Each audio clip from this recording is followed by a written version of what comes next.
another disagreement. We have a couple more. I know we're getting up to about 40 minutes here, so maybe one, maximum two more I want to cover with you. But the Steelers receivers, I noticed I have Diontae. I love the guy at 42 overall, whereas you have him at 59. And also Claypool I have up at 57 versus 75 compared to you. So it seems like you're a little bit down on the passing attack as a whole. So I kind of wanted to dig in and see, what has you a little bit lower on these guys despite some pretty big seasons last year.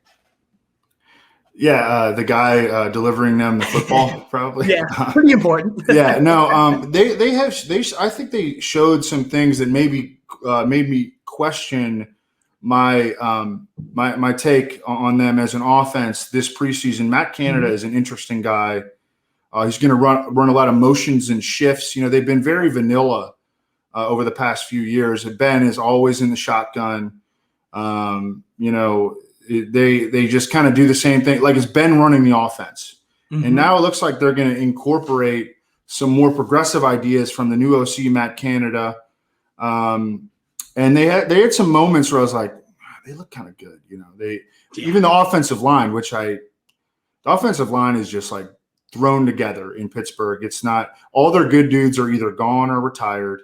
They had a good offensive line there for a while. They lost Mike Munchak and they lost like pretty much all their good offensive linemen. Yeah. Right. And so, but still, I have a lot of skepticism. First of all, they had an ownership, a mandate from ownership to go back to using the running game.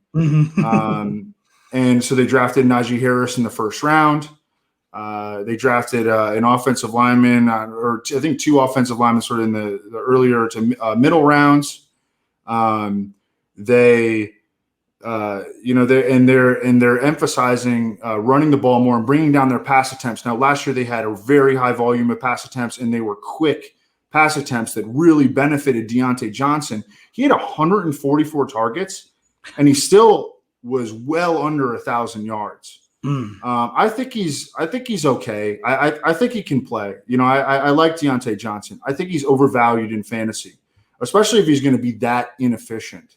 He's probably going to be more efficient because drop passes do not correlate necessarily year to year. And he had a ton of fucking drops last year. Right.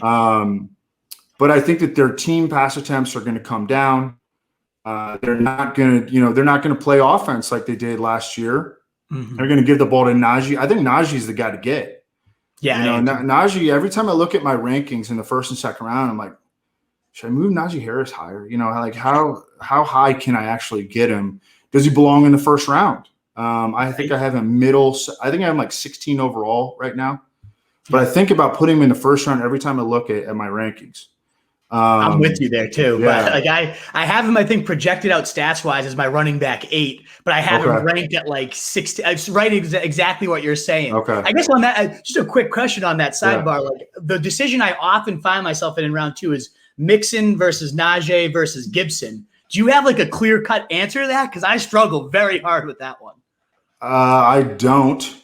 Yeah, I don't. No, they're all right in the same tier. Right.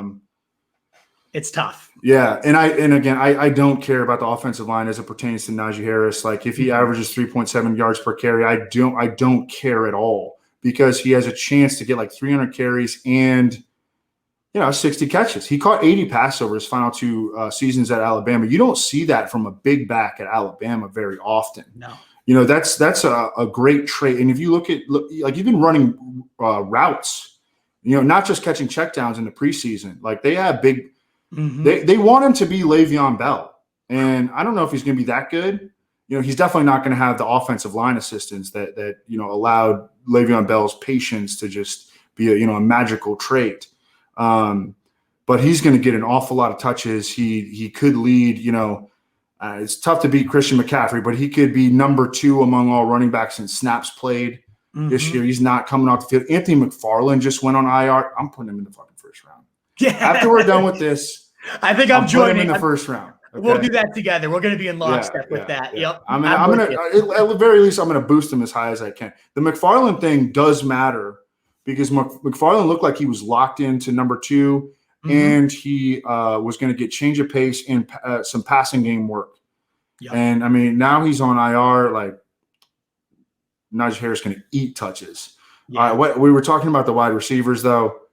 But I think that was the best we're just talking about the construction of the offense, right? Exactly. So I think Claypool is going to be inconsistent, but man, he's an alpha.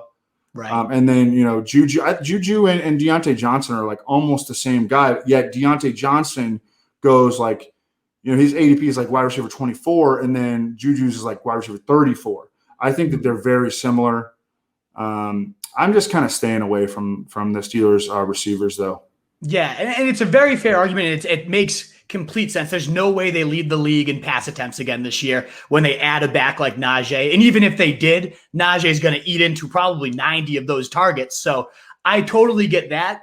And they sustained 3 top 25 receivers last year. No way that happens again. I guess I'm just banking on Diontae's role remaining consistent. It seems like Big Ben always loved this guy. I mean, double-digit targets in every he gets single open. game. That's the thing. He gets open. He's so good, like that little slide, just so smooth in the open field. Wins early in the route. Yeah. Makes himself available. Exactly. He's a comfortable target. He really is. And even though he drops that everything. Changing. Right. Exactly. I mean, he averaged 12.2 targets in games that he didn't leave in the first quarter because of injury. Wow. Now, I don't know if that's going to continue to happen. If he's going to keep getting hurt and be gone, that happened 3 separate times last year. I hope it's an anomaly. But either way, the 5th round price, I'm going to pay to get that. If there's one of these receivers I think is going to still maintain that role, to me, it's clearly Diontae. So I get exactly what you're saying, though, and I'm going to certainly be bumping Najee Harris up after this conversation. I'm with you. What is up, you fantasy wolf? Thanks so much for tuning in. If you haven't already, share your thoughts in the comments, check out some more videos,